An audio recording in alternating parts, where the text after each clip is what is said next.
You're watching EVH and Gear TV, brought to you by Stewart Travel Guitars. See the incredible stowaway travel guitar at stewartguitars.com. Microphones for EVH and Gear TV are provided by Rode Microphones. And official Van Halen merchandise is provided by VanHalenStore.com. Here's your host from Ontario, Canada, EVH artist Eric Broadbent.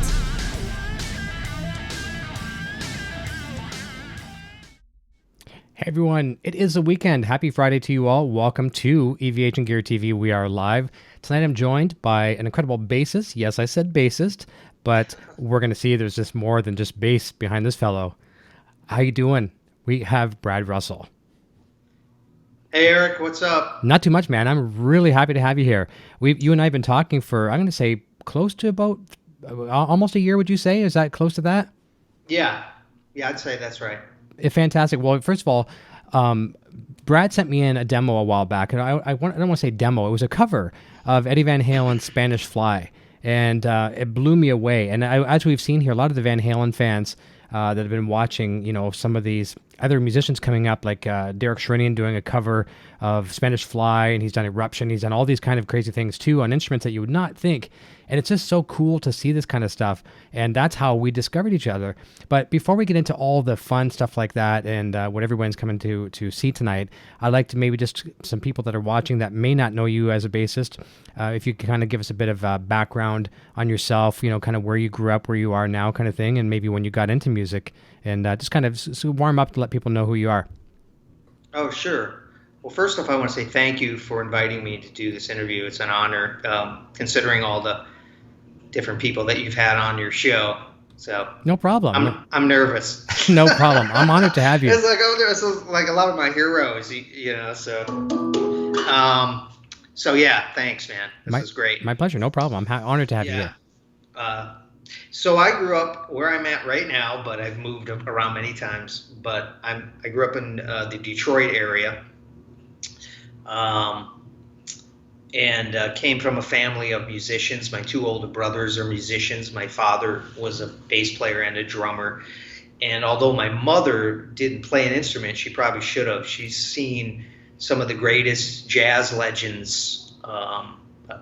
She's like a walking encyclopedia of jazz history. She's seen Charlie Parker and Oscar Peterson and Stan Getz. And so I grew up in a musical family, so becoming a doctor or a lawyer or a stockbroker was not in the cards for me.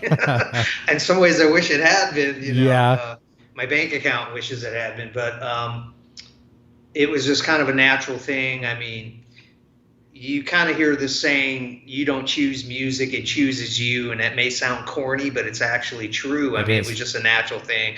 So I grew up, as a little kid singing with my brothers in their band, and my brother Kevin was a great guitar player, my brother Brian was a great drummer, so I just kind of slid right in there. And then a little later on I picked up the bass in junior high school, but I started on the upright bass. So I kind of like, when I started the bass, I kind of started like very formally and very disciplined and went right into studying classical music. So my training on the bass, I had formal training right from the beginning, but I had musical experience as a singer and played a little guitar and all that before, just by ear. Okay. But when I actually chose the bass, it was like a very serious thing, and I went kind of the classical route all throughout my teen years. I studied classical and didn't really play the electric bass till I was around 17. So I just kind of did a crash course and kind of had to play catch up in a way, even though that seems young still. My brothers had started playing when they were like 5 years old. So by 17, I was like an old man already. It was like a late starter, Yeah.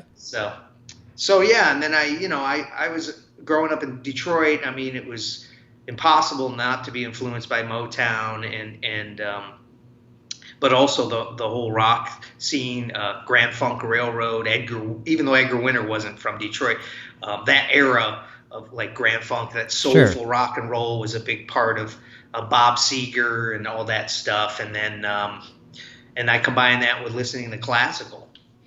So I had kind of an interesting background. I mean, I just liked music. I liked everything. But I learned to read early on, and I learned to, I took lessons and all that. So I was very disciplined. And then I carried that over later on when I started playing rock and other types of music. I just kind of carried that discipline on. And then after high school, I went to music school. I went to the University of Miami. It was a great music school. I was really into a lot of fusion stuff too, and I dug Pat Metheny, and I loved Steve Morris. And nice. Steve Morris, both those guys went to the University of Miami, and of course Jaco Pastorius actually taught there for a little while. So I also went to Berkeley just for a minute, but it didn't really, not Berkeley, but Boston wasn't really my thing. So I went to Miami, and it was a great experience, man. I would jam with guys. We'd be playing Van Halen, and then I'd be playing like Miles Davis stuff, in the same day. So it was really cool. And being a bass player, playing electric and upright, I was able to kind of cross over into these different worlds. And I never really thought about it like, I should stick to this or stick to that. I just kind of did it all. But I was always attracted to like rock with chops. Mm-hmm. I mean, because being from the classical thing, it was like, you had to have a certain amount of technique to be a classical musician. It's just essential. So when I heard Eddie Van Halen, it was like, and the fact that he had a classical background as a kid on piano, and you could hear it in his playing, so that attracted me. That was really cool to me. So that was it, man. I went to music school, and then I did a bunch of gigs playing all kinds of different types of music. And from there, I went out to California, from Miami to California. And I hooked up with Mike Varney. Oh, right on. His, Shrapnel Records, yeah. He put me in the Spotlight column in Guitar Player magazine like a gazillion years ago. Cool. I don't even want to say when. Sure. Because when I think about it, I'm like, oh, my God, I'm old. But Varney was like producing all the cool guitar players, and and that's the first time I saw Billy Sheehan was in a Spotlight column of Guitar Player magazine.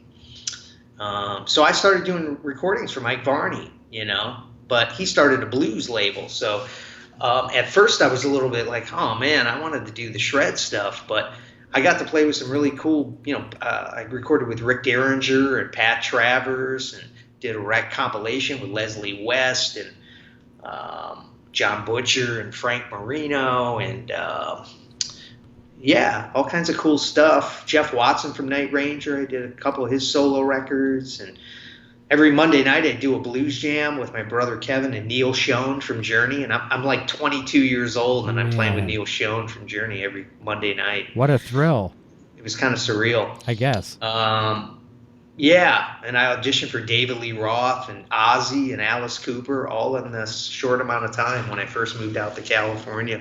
I did a lot not of know that was through Mike Varney. I auditioned for David Lee Roth when Jason Becker was in the band. Wow. Obviously I didn't get the gig, but it was a great experience. All of those were great experiences. Man, I'm quite surprised. I mean, I know James Lamenta was playing with him for some time, and I got to see that tour. That was after I auditioned. James was great, and actually, Ray Luzier, the drummer Ray Luzier. A good band, great band, phenomenal band. But I mean, I don't know why he didn't get the gig, but I mean, certainly chop wise, I mean, I would think let's say. The David Lee Roth band with Billy Sheehan and Steve Vai, and let's just say Billy exited, and the band was still going, and they needed. Well, he did exit, but I mean, I could see you making a seamless transition to that band and still offer something unique. But that's just cool. That's what I thought too. Yeah. Did you get a chance to? Did you audition with Dave, or was it more with his people and musical directors and stuff like that? I have, if nothing else, these auditions make great stories, man. It's like I had like some of the craziest auditions.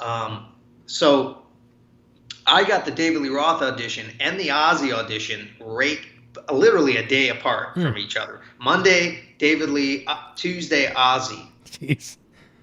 Right? Yep. I'm like, I'm in my early 20s. I mean, it's like, now I loved Ozzy, but Van Halen, like, that was my band. So Sure. I was so nervous when I remember at the time I was with my girlfriend and we were eating breakfast before their audition was at David Lee Roth's house in Pasadena, California. And I couldn't even eat. I almost threw up. I was so nervous. And my girlfriend was like, "What's wrong with you?" I'm like, "You don't understand. This is like, for some people, this would be like auditioning for the Beatles or Led Zeppelin or something. This is my Beatles and Led Zeppelin." Yes. This is like, so once I got, once the bass gets in my hands, the nerves kind of go away. But up till there, I was just like, oh my God. So I did the audition, and Greg Bissonette. The thing was that they had already pretty much chosen a guy for the band. But Mike Varney had said the way that Jason Becker got in, one of the things he did was he made his own demo tape, doing his own versions of some of the songs that he had to learn. Back then, it was the drum machine, and I had the little Fostex cassette thing. Yeah, 4-track. So I did that. I programmed drums to Panama and Yankee Rose, Hot for Teacher, and then I played the guitar parts as best as I could on bass with a Rockman amp, playing like that, doing the Eddie intro, right? Yep. And then I played the bass part also. Yeah. So I basically gave them like rhythm tracks without vocals. And Greg Bissonette called me and he said, "We were so impressed with your demo. We have to give you an audition, but we want to let you know, we almost pretty much have made our mind up. But now, after hearing your tape, we want you to come down." So at that time, now, at my age now, I would listen to him and hear it exactly how he said it. But at that time, being in your early 20s and idolizing Van Halen, I was like, oh my God, I got the gig. I'm going to get the gig. Yeah. So I went down, and I went down and I auditioned, and it was Greg Bissonette and Jason Becker, and I believe the keyboardist was Brett Tuggle. Yeah, that sounds right. Name. I hope I'm pronouncing that correctly. Yeah, I think so. And myself, and no Dave. And I was like, I saw a VHS camera set up in the corner pointing at me on a tripod, and I'm like, oh, you got to be kidding me. I drove from San Francisco to L.A. to play to a video camera. I'm like, yeah, so that's kind of I'm starting to get a little bummed. I'm like, sure. I'm like, okay, you can't get like this. Come on, this is it. Like, so I did the audition, and halfway through, Greg Bissonette kept smiling at me and saying that he really liked what I was doing. And halfway through, I kind of sensed someone standing behind me this way, and I turned around, and David Lee Roth's right there, eating an apple, and he was in bib overalls. I'll never forget. And he had a big grin on his face, which, that's better than not having. That's right. And he said, "You play a mean bass." So, I was kind of like, that's pretty good. So we finished the audition, and now the story gets even more interesting. My girlfriend at the time, we had a rental car, and she had gone off somewhere and was supposed to come back and pick me up. They said the audition would be about an hour, and she's nowhere to be found. And this is before cell phones, so I can't text her or anything. I'm like, where did she go? So they say, well, you can't really hang out down here, but you can hang in the backyard, and Dave's he has a gazebo in the backyard. So I'm sitting there by myself in David Lee Roth's house in his backyard in his gazebo, and who comes out and sits right next to me?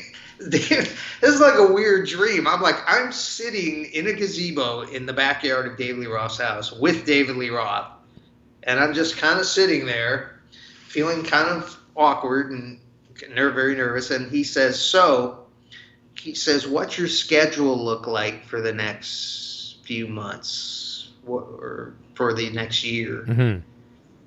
And somehow I was the nerves were able to break, and I go, I got to check my book. Hang on, Dave, let me see. and then I laughed. I go, I'm kidding, man. I said, my schedule for you, my schedule's I'm ready to go. Like right to yesterday, I was ready to go. My schedule is your schedule. Yeah. So he said, you'll be hearing from us. So, but this was a good lesson also. And I'm not trying to rain. anybody's parade or burst bubbles here, but this is not uncommon in the business. So I was very disappointed when I didn't get the gig, and I was told that they had chosen this other bass player who they had already talked to me about, but they really, really had dug my playing and whatnot, and so that was that. There were a lot of positive things that came out of that. One, I can talk about it now with you, like 20-some years later. Also, I was able to meet Greg Bissonette, and that established a relationship. And he actually played one of the tracks I have here that I may play along with this. Greg, he played on my first CD. Okay. He played and my second one, he played drums. So I was able to continue this relationship with a great drummer such as Greg, and it just, it exposed me to the business at a young age, and it's an interesting business. You can do all the right things, and still things, don't go the way you think they're going to go. But the next day I auditioned for Ozzy, and that was another story. But all of them were cool, but I really think, also I auditioned for Alice Cooper. But I really think, I don't think there would have been a more perfect bass player for Dave's band than myself, because I grew up on that music, and I had the combination of being able to play, lay it down, and also do some of the flashier stuff if they wanted to still have some of that. That's right. Because they established themselves as that, with Billy being in the band, Sure. They established that, and you don't necessarily want to go backwards. No, I know for a while there, Dave started to get into, some more synth type stuff, synth bass. And I think that might have been some friction with Billy and things like that as well, too, because, Billy can sit there and hold the pocket, no problem. But eventually, like you said, too, being classically trained and stuff like that, you do want to cut loose a little bit without stepping on toes. But I think that's where Billy started thinking, okay, well, I think the writing's on the wall here.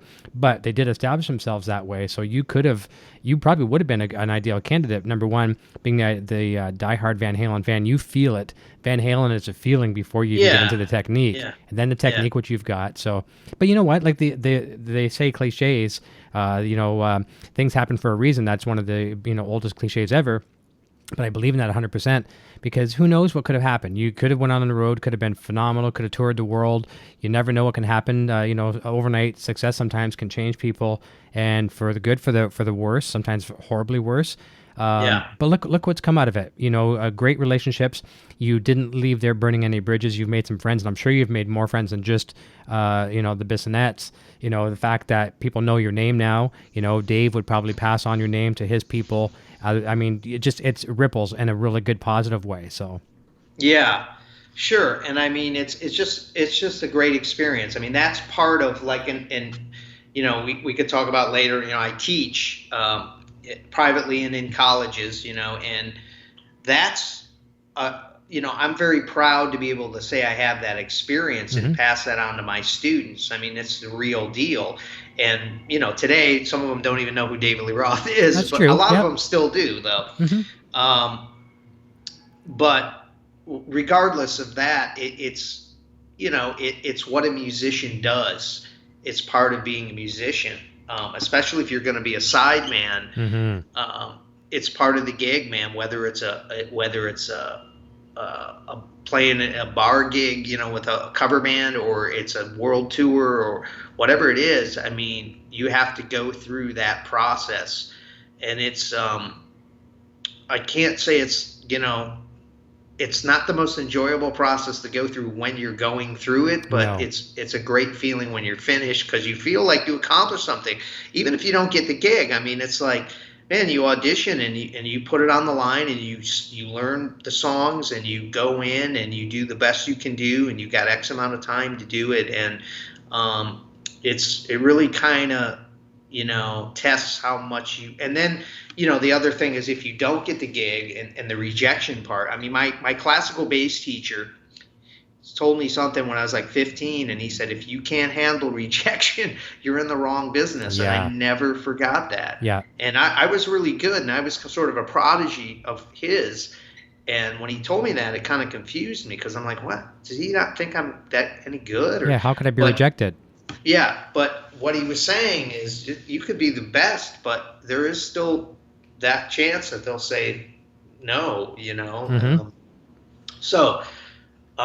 It's a great process, and I don't know if young musicians are going through that as much today as they were back in the 90s. No, they're not. In the 80s, you know. So I feel in a way like they're missing out on that, whether they get the gig or not. I mean, that's kind of like that's the real deal. I mean, I only spent a short amount of time in LA, but I mean, the Ozzy audition was a cattle call, man. They told me it wasn't. Mm-hmm. But I couldn't even open the door to the studio where it was at. There was that many bass players in the room. Wow.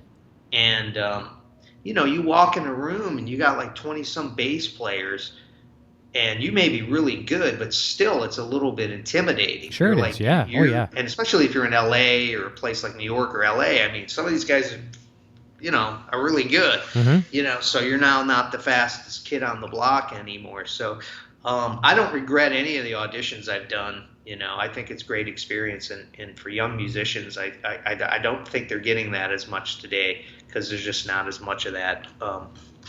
Yeah, it's the internet. But, like everyone's at home. Everyone's at home in front of the cameras, and you know, which is cool. You know, showing they have a vehicle now. They don't necessarily have to go out and get a band, so they can do their thing. But there's nothing like that thrill of going, even if it's just trying out for a local band. You know, because the local bands have 3-4 guitar players come out, maybe more, to try out. And you know, you beat that other guitar player, and you get the spot. You're like, I'm in the band. I got this. I kind of won, right? And it's such a rewarding accomplishment. But like you say too, like back in the day, it's almost like kind of scars of battle scars. All these auditions that necessarily you don't want to say the word failed because you did succeed because you impressed the people, and you just kind of it's like a battle scar in a way. You learn from that. And that's probably one of the things you can teach your students. All the chops in the world. It doesn't matter. Even if you had the level of badge that says I am the best in the world, doesn't mean for sure you're going to get the gig. They might pick someone who's a little less chops. Maybe he's got longer hair, or maybe he's got the look. You know what I mean? You know. Well, I didn't want to say that, but that was kind of some of the situation in some of those. You know, I mean, I had the look back then too. I could show you pictures now. Mm-hmm. You know, I looked like Randy Rhoads back. I mean, I had the look, but you know, still maybe not that look they wanted for that specific band. Yep. And, you know, I was told that by a few, you know, certain things, not tall enough, or, well, we kind of went with this guy. He has more of a, you know, I didn't have a real, I looked way younger than I was. So it was like, I didn't have like a real hard look. So if it was more of a tatted up, you know, Guns N' Roses type vibe, I wasn't the guy that was at the top of the line for that look wise. But as a player, I mean, I had this chameleon sort of way of being able to just mimic certain styles, even if I hadn't really grown up on certain things. I could, but the Van Halen thing was something that I really did grow up on. So it was a part of my, you know, background. So that was a real important to me. You know, Alice Cooper, that was a little bit before my time. That was my brother's. One of his favorite guys. I wasn't a huge fan of that. I didn't hate it. I thought it was cool, but it wasn't really my thing. So when I auditioned for Alice, I mean, I learned School's Out for Summer, and I sang the backgrounds, and I slung my bass low and played with a pick, you know, and I went in there and tried to have the look for that. But it wasn't really, you know, it wasn't really what I grew up on. So right, exactly. But you know, if you're open, that's another thing I tell. You know, a lot of musicians, you got to be open-minded. And, you know, to me today, if you're going to play music, it's kind of like, man, you know, it's just kind of a special thing and almost like a luxury to be able to play music and make a living. So it's almost more like, you know, it shouldn't be so like, well, I'm this or that. It's just that I could play music and get paid for it. Yep. I'm kind of like, okay, that's cool, you know. So, and I just, you know, I always figured playing bass was better than not playing bass. So if it was a style of music that it wasn't really my favorite thing, I still found something good in it. And once I started playing it, it's like, well, it's me playing it. So it's, you know, in the moment, it was cool. You know, it may not be something that I would listen to over and over again, like I did Fair Warning or you know, something. But so yeah, it's just, and it helps you. You can draw from other styles when you think you wouldn't. That's right. So. Well, one of the benefits of being a musician, Paul Gilbert said this is a kind of a quote of his. I won't paraphrase it or I'll paraphrase it because I'm bad at retelling quotes. But he said one of the benefits of being a musician, a guitar player, whatever, is the fact that we are our own radio stations or our own jukebox. Right. So I mean, if you get paid for it, that's awesome. But I mean, you're bored, you're lonely, you're depressed, you're happy, anywhere in between. You grab your instrument and you have your own jukebox. Where do I want to go with this today? And then if we go out and play in a club as a single, duo, or band, we get paid for it. That's a bonus on top of that. You make a huge living out of it. That's a bonus as well too. But at least we can entertain ourselves. I'm gonna jump over the chat. We got a bunch of people jumping. I'm gonna say hi to them and just let everybody know we only have an hour segment tonight, just because we're gonna be we're kind of on the mercy of your school where you're teaching at. So we'll be wrapping it up at 10 tonight, but we'll try to get as much of the great content in. We're going to pull a lot of my questions off the itinerary so we can get more to the fans and to some more playing. But let's go say hi to everybody that's in the chat here as quickly as we can. Randy Vertrees was in the chat first and foremost, jumping in early. Carlo Santin says, happy Friday, everyone. Jim Dales is here. Terry St. Cummings, Nocturnal Butterfly, my better half, is running the chat efficiently as always. Terry St. Cummings is here. Sammy St. Holmes, Leon Moen is here. Wally Walters is here. Spencer K is here. Robert Ortiz, good evening, everyone. Spencer K, Thomas Santiago is here. Hello, Eric, Brad, and everyone in the chat. Marcello Vieira from over in Italy says, wow, to think the Spanish Fly on bass must be very difficult. And he plays in a band called Spanish Fly. It's a tribute to Van Halen. So very, very cool. So we're going to get to that in a moment. Johnny Lee Arnold is here. Nice to see you, buddy. Very, very nice. Michael Madej is here. Hi, folks. So here's a question from Jim Dales. He says, how would you say being from Detroit influenced your musical style? Local radio stations like Riff, which I love. I'm going to tell you a story about that in a minute. How I discovered a band on that station, and you have a connection with that. But it says local radio stations like Riff, etc., or even from southwestern Ontario with Canadian influences such as Rush. Good question. Great one. So how has being from Detroit influenced me? Is that the main question? Yeah, kind of how being Detroit and then the local radio stations, Riff's an iconic rock station. Yeah, Riff. Yeah. I used to listen. Yeah. Well, Detroit influenced me in a couple ways. Like I said, I mean, everybody that comes out of here, in my opinion, is soulful. Whether it's rock or rap or Motown or what it is. So that was a big influence. That whether I was playing with overdrive and shredding, it still had to have some soulfulness to it. Mm-hmm. Somewhere in there. And also, yeah, Riff was a great station. I mean, even to this day, I put something on Facebook where I'm at my mom's and I turn on the radio in the morning and they're playing, 1984, mm-hmm. Van Halen, I'll wait. So it's like, I don't hear that. And I've been living in New York and I just don't hear, and I always say Kiss, who's from New York, never wrote a song called New York Rock City. Yeah, Detroit Rock City. That's great. Okay, so it's like there's a reason why they wrote that song and called it Detroit Rock City. Also, on the flip side, was the jazz and the fusion. So yesterday I hear Van Halen. Today I hear Stanley Clarke on one of the jazz stations. Wow. Now, this is what I grew up on. Sure. So when I was first getting into Eddie, I was getting into Stanley Clarke at the same time. So I wanted to be Eddie Van Halen meets Stanley Clarke. Oh, that was what I wanted to. That's who I wanted to be, like the two of those. So being from Detroit, it was almost kind of a perfect thing because it's such a strong city for jazz, mm-hmm. but it also is such a strong city for rock. So it was, I'm from here, so it just naturally happened. But now I think, in retrospect, I go, geez, I couldn't have been from a more perfect place. Because they can rock here, but it always has a soulfulness to it, and the jazz scene is phenomenal here. So, and I play jazz also and was heavily into Stanley. Mm-hmm. So, and I heard Jaco Pastorius. I heard all that on the radio. There was a jazz station called WJZZ. Oh, I know it. And then there was Riff. So I'd go back and forth between the two of those stations, Yeah.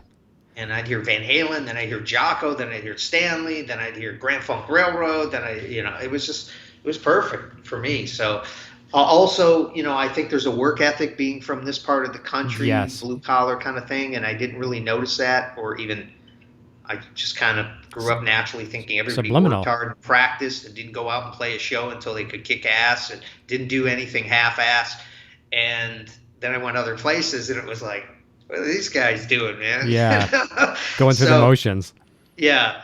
So it's funny, when you mentioned Stanley Clarke, this is going to be a funny joke because no one on this show will ever know. I've never said this before. Stanley Clarke was an influence on me, kind of like I've always talked about my mom. My mom wanted me to listen to Chet Atkins and play like Chet Atkins and stuff like that. Oh, yeah. But my sisters are 10 years older than me, and they are they 10 years older? No, they can't be. Yeah, I guess they're 10 years older than me. That's about right. But anyway, twin sisters, and they both dated bass players. They've always dated musicians all their lives. And they were bass players at the time. So when I'm a young teen, very, very young teen, they're both dating bass players who were very, very successful. And some of them one of the guys went on to be quite successful, but both into Stanley Clarke. So, they were teaching me school days on that's the only thing I could kind of strum on bass, Yeah. That's all I can play on bass. Maybe for that, because that's a guitar player.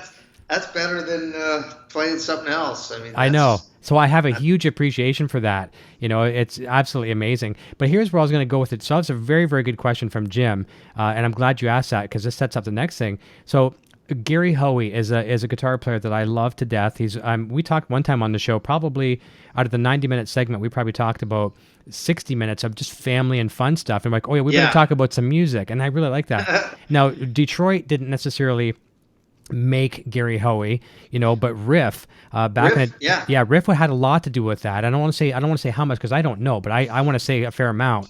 Gary would always do like the ho ho hoey thing, and that really built him up in this area here.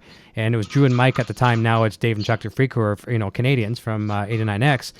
But I loved Gary Hoey from that moment, and he became a part of our family. Like we didn't have Christmas, like going into the holiday seasons. So starting basically late November, we'd start playing the ho ho hoey stuff right to the end of to Christmas time. But I had no idea that you played with Gary. So kind of, first of all, tell us how that gig came about. Was it accidental, whatever, and how long were you working with Gary? Yeah, well, that's why I sent you, because I saw Gary was one of the guests that you interviewed, and yeah, he's been here a few times. I'm like, oh, I gotta let Eric know I played with Gary. And I'm embarrassed I didn't know that. I'll admit it. I was embarrassed I did not know. No, that's fine, man. First. When Gary broke out, I was living in California by that time, so I didn't really know his connection with Detroit. But he told me that I believe it was Riff was one of the first stations to play his ho ho hoey. In rotation. Mm-hmm. And when he comes and plays here, he usually does 2 nights.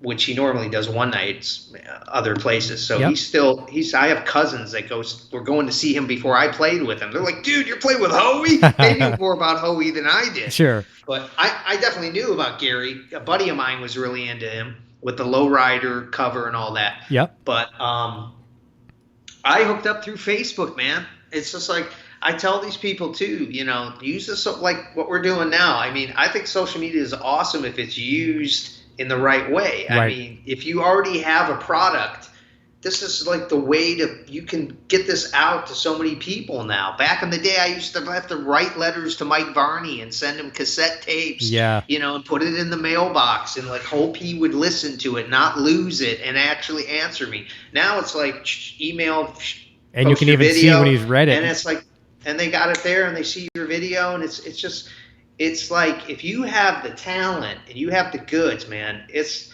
so people are so much more accessible today, that part of it. So I went crazy when Facebook came out and YouTube. I'm like, I'm going to contact everybody I ever wanted to play with. And I would send them my videos, and almost all of them replied, and Gary was one that actually, some of them, I'm not going to mention names, but I auditioned for them via the internet, Mm-hmm. Big name guys that you've interviewed and got, and that was all through me contacting them on Facebook and sending them my videos. Once you see a video, it doesn't matter how they saw the video. Mm-hmm. The content, the goods are there. So Yes. It's like, I'm an experienced older player, so it's like I was playing before the internet. So that comes through when I send a video. Certainly. So Gary saw a video. It was a Stanley Clarke song I sent him, which is completely not the right song to send to a rock guitar player. But I was like, he'd appreciate it. He dug it, and he said, I'm actually looking for a bass player. So I went up. I live in New York. I was living in New York. I went up to Boston where he lives, and I did a show with him. And then I toured with him for a year, man. And yeah, we did the Ho Ho Hoey tour, and then we did some West Coast stuff, and then we did an AM show thing. A couple of AM shows I played with him at a Fishman booth, and then I played with him at a club, and yeah, and then I'm hoping to play with him again and to rehook.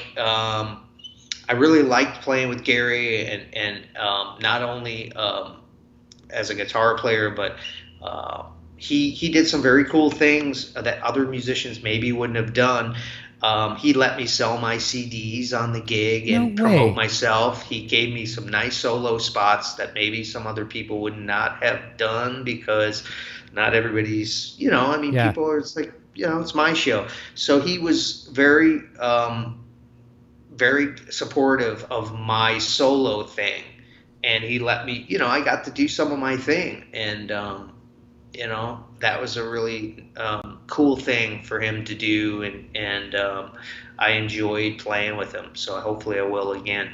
But yeah, that connection was all through Facebook, man. I just hit him up. Oh, where I hadn't heard about him in a while. And then I saw him on one of those rock and roll fantasy camp. They were showing him on VH1 or something. Yeah, he does those a lot. I wonder what Gary Hoey's up to. And I YouTubed, and I saw a recent video of he did, and it was rocking, man. And I was like, man, I'd like to play with Gary Hoey. So I got on Facebook, and he's like, oh, I actually need a bass player. That totally sounds like the Gary Hoey I know. I mean, a generous soul. The fact that he's letting you sell merchants up and stuff there, that is amazing. Yeah, I mean, he'd announce it on the mic, and he'd give me a couple solo spots, and and then I hung with his wife and his kids, and I met his mom, hung with his mom and his sisters a few times, and his really liked personally. I really liked being around him. His son's kicking butt too on guitar. Yeah, his son was sitting in when I was playing with him, but now he's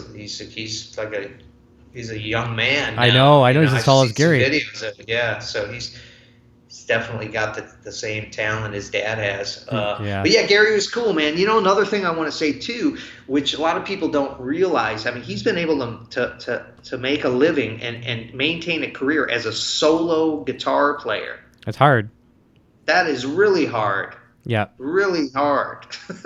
Not going to happen to too many people anymore, unfortunately. It's just the model, the business model. I mean, he's doing it really well. I don't know what label he's working with right now. I have his signed record off to the side. But I mean, if you can do it, if you can build that machine and do it, all, kudos to you. But he got in at the time, and he's maintaining it, He's able to maintain it, right. He's able to maintain it. That's hard to do, man. Yeah. And, that says a lot for anybody who knows anything about the business, and especially instrumental music. That is not easy to do, to be able to still tour under your name and play your music, Yep. You're not going to have too many, Yngwie Malmsteens, John Petrucci's, Joe Satriani's anymore. I mean, a lot of the same guys that were the guys when probably you and I, are from the same era, those are still the guys. Mm-hmm. It's Vi, Satch, Of course, Eddie's in a different, he's in Van Halen. Yeah, but, it's a band situation. Yngwie, and then you even got like McAlpine and Greg Howe and Paul Gilbert. Those are the same guys that were there when I was growing up. You know, I know there's a lot of new guys, but really the guys that still draw are the same guys. That's right. For Gary to be able to continue to do that is really impressive. And a couple other things, he influenced me and motivated me, and just his stage presence. Like I can sometimes get kind of introverted and into what I'm doing, more in the jazz fusion kind of guy thing.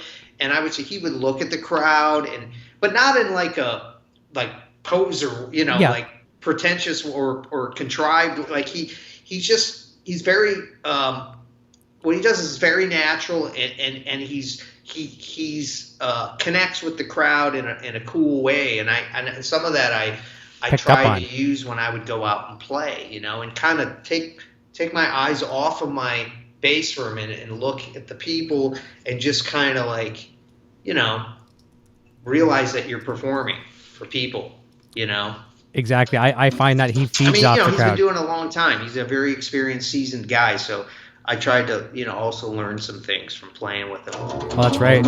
One thing I could suggest to fans later on tonight after the show, Google through YouTube, whatever, just look through YouTube, search for Brad Russell, Gary Hoey, Lowrider, and there's probably about 7, 8 different really good versions. Some of the sounds better than other ones. And one of the things I really liked about it, and I saw this in several videos, it wasn't just one, it wasn't a magic moment one night, it was continual. That Gary would look over at you, and when your bandmates, they give you the stare of death, which is this scares the hell out of you. Like, what did I do wrong? What did I do wrong? Or they're looking at you, and if they're laughing and smiling, they're not laughing because you probably made a mistake. They're laughing because, like, what the heck is this guy doing? It's just absolutely amazing. And Gary's body language, he's watching you, he's looking at you play, and then that's when you get to do a bit of your solo, like you're talking about. And it's just you get goosebumps because it just feels fun. You feel like you're right there, with you guys, really enjoying that moment. But let's take it to another level. We've been talking about all these guys that you've had the chance to audition for and play for and things like that. I want to finish off we got about 20 minutes before we wrap up. I really want people to get a chance to hear you play. They've heard a little noodles here and there. So let's talk about, you mentioned earlier about obviously loving Eddie Van Halen and the fact that you were so inspired by him that one day you said to yourself, I'm going to tackle Spanish Fly. So first of all, when did you? That's big shoes to jump into. When did you discover the fact that I'm going to do this? And then what techniques did you kind of take to learn it? And if you want to play us any of that, plus any other anything you want after you answer that question, feel free. Oh yeah, I don't know if I even play it.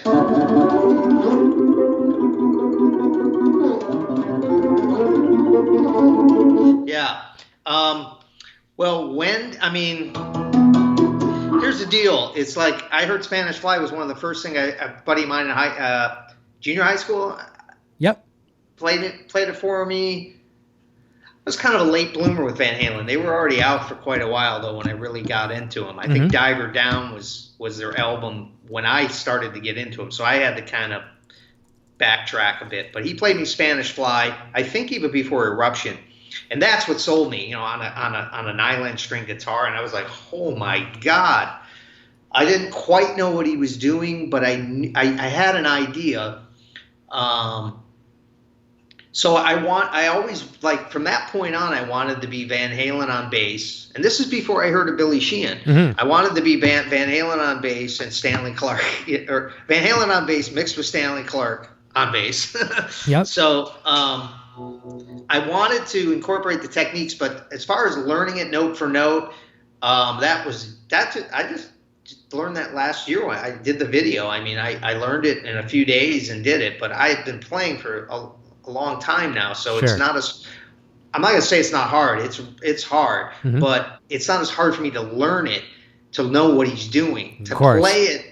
To play it's another story, mm-hmm. but to learn when you're younger, you don't even you would hear stuff and be like, I have no idea how when people would hear, they had no idea. I had an idea then, but now of course I know exactly what he's doing, but to play it, it takes a lot of practice, and it's like playing to me it's like learning a Bach piece. Right. Like that is like Bach to me. First of all, because it's timeless. Mm-hmm. That piece will sound incredible 300 years from now if somebody, pops it up. It's going to sound as incredible. There's nothing dated about it. There's nothing timely. It's just timeless, mm-hmm. like Bach to me. Would you say this? Here's a question. I just want to see if you'd say yes to this. Would you say it's like interpretation? Let's say you and I are over in Japan, and we're hearing, the native language being spoken, and it's just going in one ear and out the other. We don't know what they're saying, but we have an interpreter with us, and the interpreter is saying, okay, they want you to do this. Okay, great. Now I got it. So now as a musician, you're hearing Eddie Van Halen do this crazy stuff, and you're a little uneducated, not versed on the guitar or bass yet. You get some schooling over the years. Now you've got that interpreter being the knowledge So that's now you couldn't learn it before because you didn't know how to interpret it. Now that you've got the skills, you can interpret it. Now you've learned it. Right. That's a good analogy. Yeah. Yeah.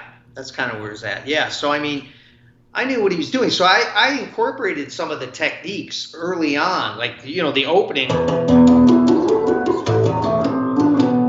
That technique, I was like, man, that's cool. Yeah. I'm going to do that. So I just started doing it and my stuff and used it, like.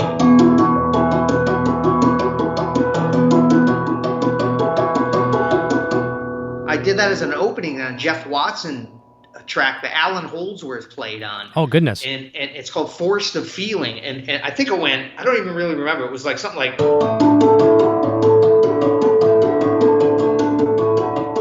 So it's not as involved as Spanish Fly, but I was using that technique. And not a lot of bass players were using that technique. Mm-hmm. So I took the technique right away and started using it. Also, the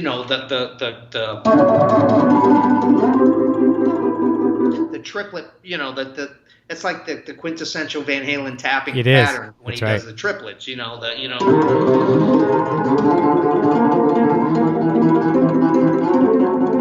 that's his thing. I mean, tapping is his thing anyhow. I know, I'm sure, people say he didn't invent it, whatever, but he owned it.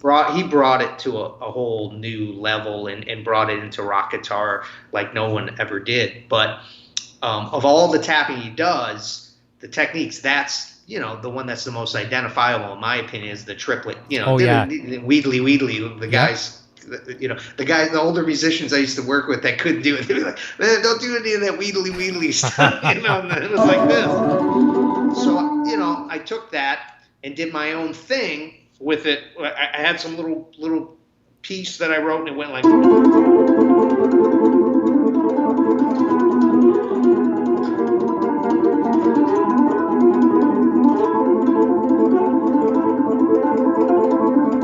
So I did something like that. That was like one of my first bass solo pieces. Okay. So I was taking techniques that he did. But also my whole thing was I wanted to do my own thing. I didn't want to copy somebody because I felt like I was never going to do it as good as them, and I wanted to be original. But after years, I was like, man, I really would like to do that. And then I have to say Derek Sherinian's piano rendition of it was what pushed me over the edge to finally say, all right, I'm going to learn it. And I sent it to him, and he actually shared it on his Facebook thing, which I thought was really cool of him to do that. Yeah, he's an incredible musician, and I think that dude is just he's in some ways I identify because of, but he's so into Eddie, but the fact that he did it on a different instrument, I was like, okay, I'm going to do it now. I'm going to really actually learn it because, I knew parts of it and I knew the techniques, but I didn't learn it ever. Mm-hmm. So I was like, this is going to take some time. I mean, time in that it took, a few days, and I mean all day. Yeah. I just blocked out the day, and I was like, all right, I'm going to learn this. And then, I'm still practicing it to play it cleanly. I mean, it's sometimes it's like, can I play this? Yeah, I mean, that kind of pushed me over the edge to say, okay, I'm going to learn it. Yep. I've always said when it comes to Van Halen, this is like Eruption as well too.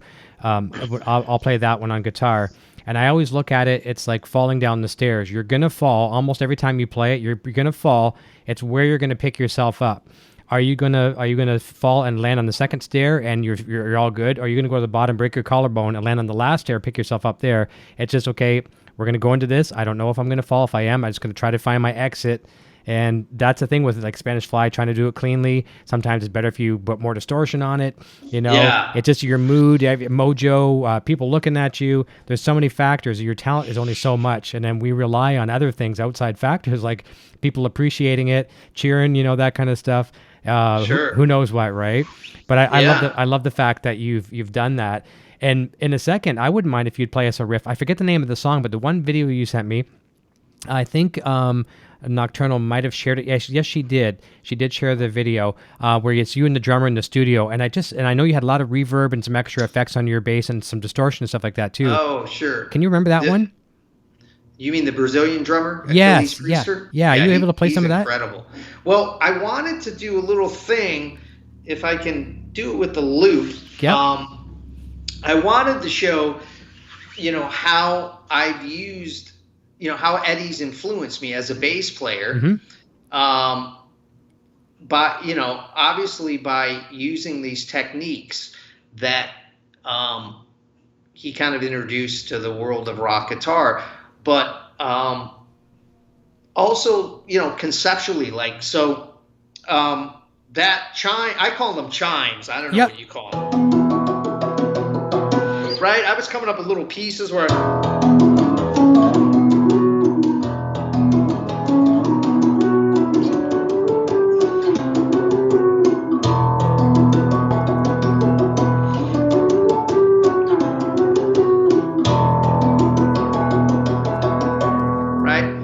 totally like, if you hear that, you can hear the Eddie influence there. Oh yeah. So not only am I using the technique that he used, but melodically, harmonically, he uses a lot of those kind of major thirds, kind of that goes down, and he does, like Women in Love,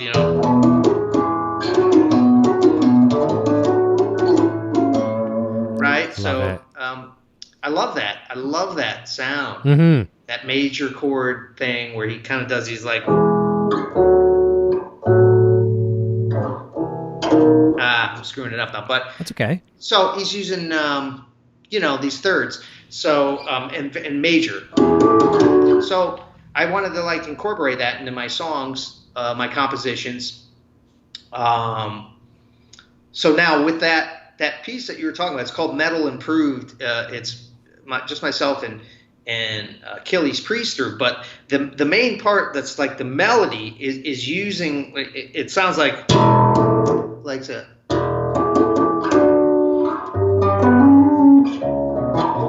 Okay.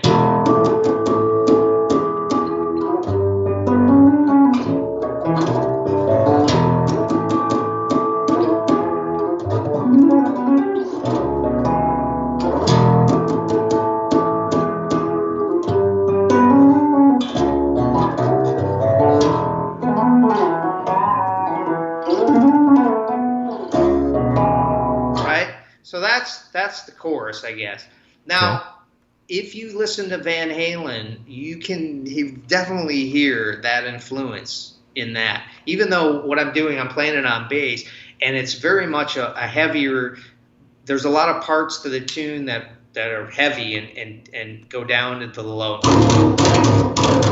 Yes. Low C sharps and low B. More of a modern metal sound, but the chorus, I always bring in that Eddie influence that I have.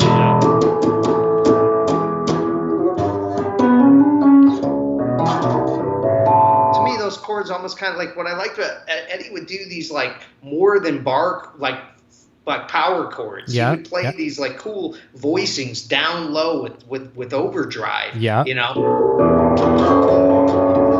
He'd get these like cool different, like more than 2 chord or 3 chord power chord voicings. Yep. So I was trying to utilize that on bass, like even though I don't have as many strings as a guitar, I would try to utilize like 4 note, or at least 3, kind of things that I was inspired to do that from listening to him, a lot on like Fair Warning and Diver Down, mm-hmm. What was the Cathedral and Senorita, I'm in trouble. This the voicings he would do down lower with overdrive was really cool. There weren't a lot of rock. I never heard rock guitar players do that. You know? So that influenced me.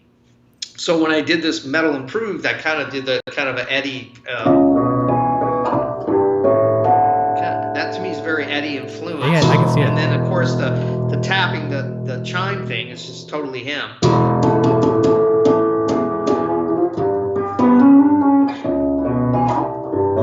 And then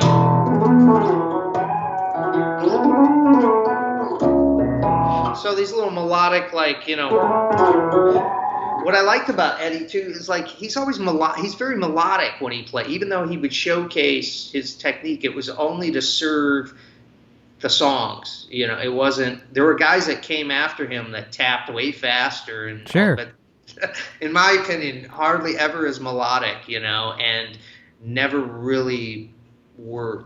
The tapping stuff wasn't really part of the song. It was more of a check me out thing. Whereas with him, it was like part of the song, you know? Yeah. So I kind of liked those little tapping things, you know, that weren't like showcases like Eruption or Spanish Fly, but were melodic and had a lyrical sort of quality to them.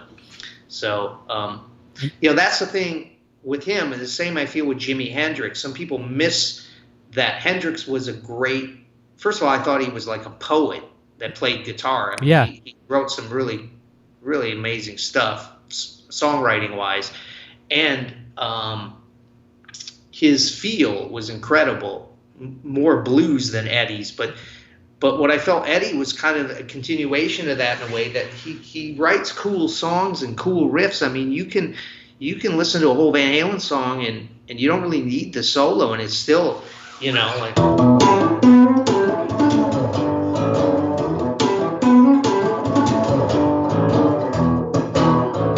right? I mean, you don't need that's a solo. awesome. You don't need a solo, man. No. It's like that's cool just by itself. So, and then his rhythm playing, I got to finally see him live. I never got to see him live. I saw him in 2007 when they reunited with Roth and they went out. And just watching him and Alex play together.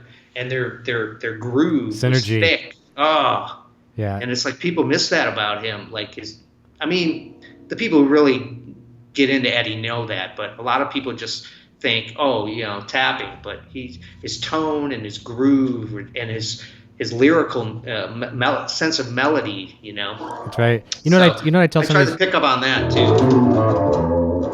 Yeah. You know what I tell some of these young kids when they come out and they're like, oh yeah, I like Eddie Van Halen. He's a great guitar player. He's awesome. You know, then they're discovering him for the first time. I say, do you want to find out how good he is? You know, there's all these tracks on the internet, all these isolated tracks. You can drum tracks, the bass tracks, guitar tracks.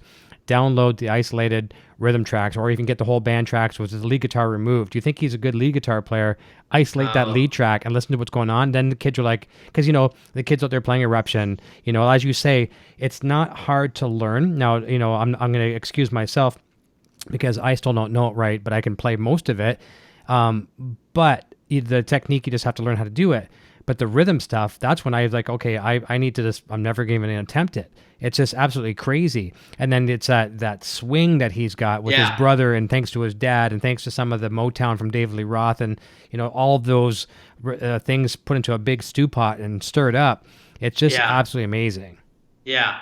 It is. You know, all the components are there, you know, so I tried to, I mean, it just naturally happened, but I always try to incorporate some of that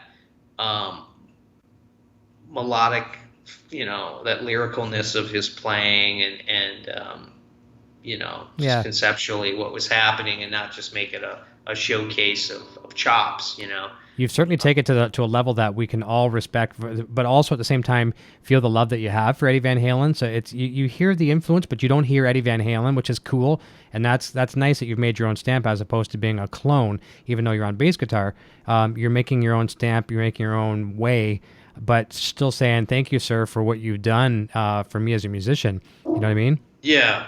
Well, yeah, I think it's a little, you know, it's a little weird.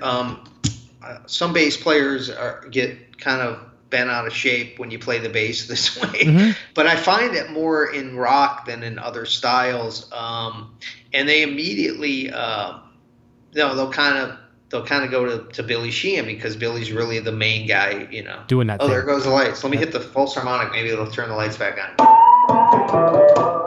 It worked last time for us. No, it didn't work. Nope. Okay, we'll have to get through it. Hey, there you go. All right. Took a minute. Light show, all from Hot Tap. So they only, you know, they say, oh, you know, they only identify the tapping and the pinch harmonics or overdrive with Billy, but I find it interesting because when you move into jazz and fusion, a lot of bass players are influenced by horn players, or pianists. But as soon as you go into rock, it's like, oh, if you play with overdrive and tap, you're trying to sound like Billy Sheehan. And it's like, although Billy was a big influence on me, and he's one of my heroes, but originally, like I said before, Eddie was the guy who I got into tapping, seeing Eddie, and then I saw Stanley Jordan on the Johnny Carson show, and then I wanted to do the two,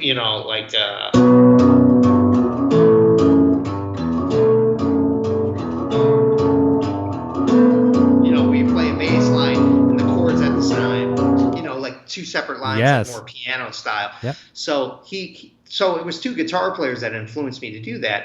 And I'm like, well, the jazz guys don't have a problem being influenced by horn players, but in rock it seemed like it was a little bit taboo. Like got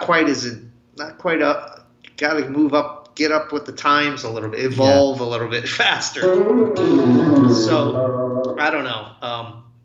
I just naturally was like, well, I think it sounds cool on bass if it's done right, and it's certainly just cool music. And like I said, once you heard it played, like Derek Sherinian played on piano, it sounded awesome. So I'm like, if it can be played well, it would probably sound cool on bass too. And that's a true sign of a masterpiece.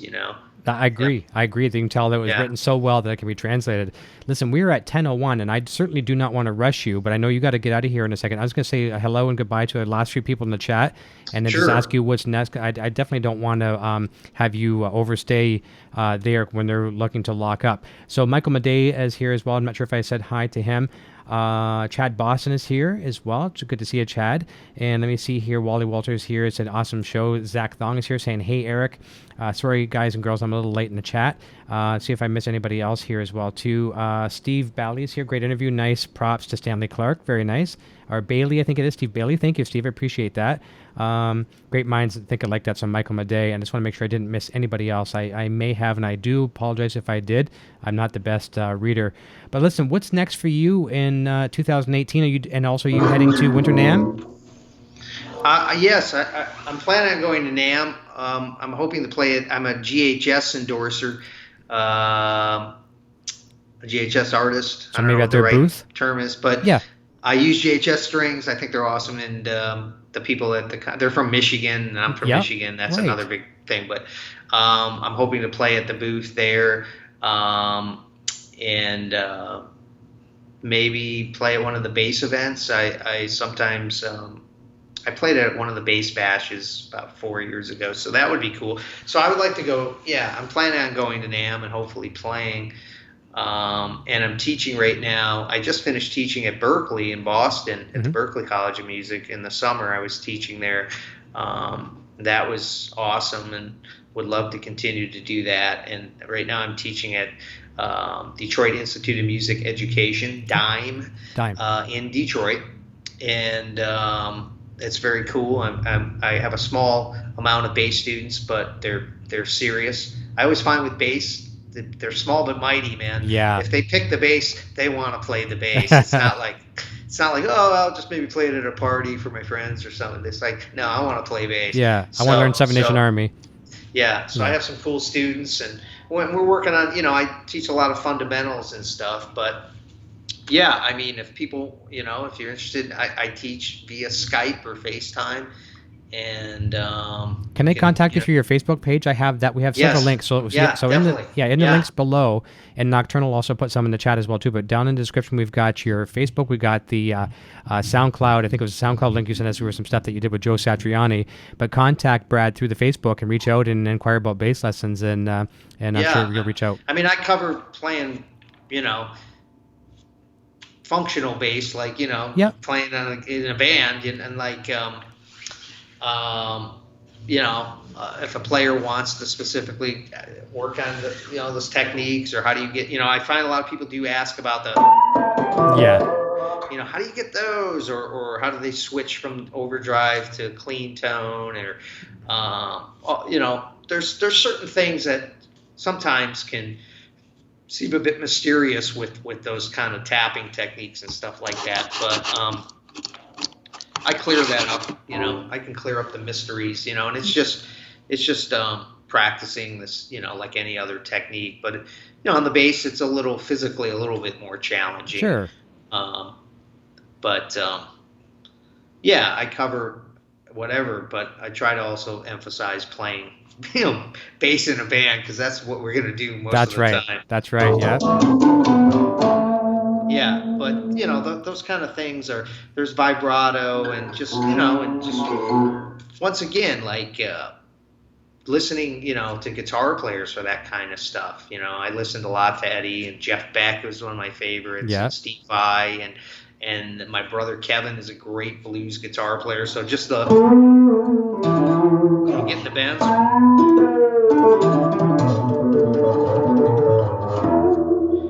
Just giving it the same vibrato that a guitar player would give it. Yeah. I find sometimes bass players don't do that, and it's like, in Why my not? opinion, it's a bass guitar. So Good way of thinking of it. Yeah. Yeah. So. No, it's amazing. I told people this was going to be a treat tonight. I hope everyone appreciated it. I'm sure they did. I know I appreciated it. It was a real talent. And I just got to say, thank you to Eddie Van Halen for bringing all of us. Everyone that's here tonight is here pretty much for that reason. I'm sure we wouldn't be here because it's all centered around Van Halen. I wouldn't have met you. Wouldn't have met these other cool people in the chat. We're very, very thankful for that community. And, it's a blessing. Really, this guy continues to, really inspire people, bring people together. Now, sure, they're not necessarily playing. Maybe they're not going to play anymore. Who knows? But the legacy lives on forever. And that music, as you say, especially some of the original compositions, I mean, not original, but instrumental compositions, especially, are timeless. Yeah, really are. Yeah. Yeah. King Edward. That's right. I cut out, there was a cigarette, I think they were cigars or something. They were called King Edward. And I cut out the logo off of like some matchbook. Okay. And I put Eddie's picture up and put the King Edward logo. I had more posters of Eddie Van Halen on my wall than I did bass players. Isn't that something? Yeah, I was really into Eddie. He was a big influence in a lot of ways. Also because he was so musical and had chops and was a real musician, if you will. Mm-hmm. And he was in like the biggest rock band of the time, and I mean David Lee Roth was the king of frontmen, and he put on a circus of a show. So it was all of that, but they could play. So I was like, wow, these guys, this is it. It was like the epitome of like what I saw as like the greatest rock band, because they could really play, especially Alex. And Michael Anthony's a great bass player. I feel like he was the perfect bass player for Van Halen. Yep. And his vocals were awesome. Yep. But those three guys, a force. Yeah, man, just really had a great feel, and Eddie just had, all these incredible ideas, and he had the, techniques that were something that you would hear more from a classical musician, I agree. Yeah.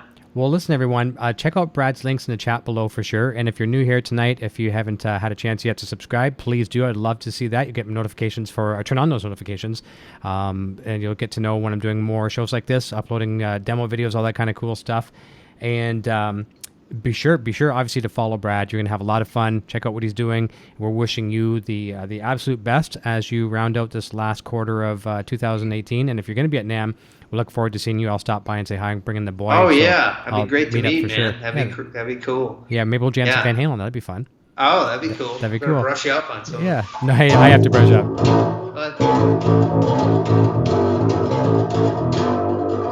There you go, man. That's my favorite one. That's awesome.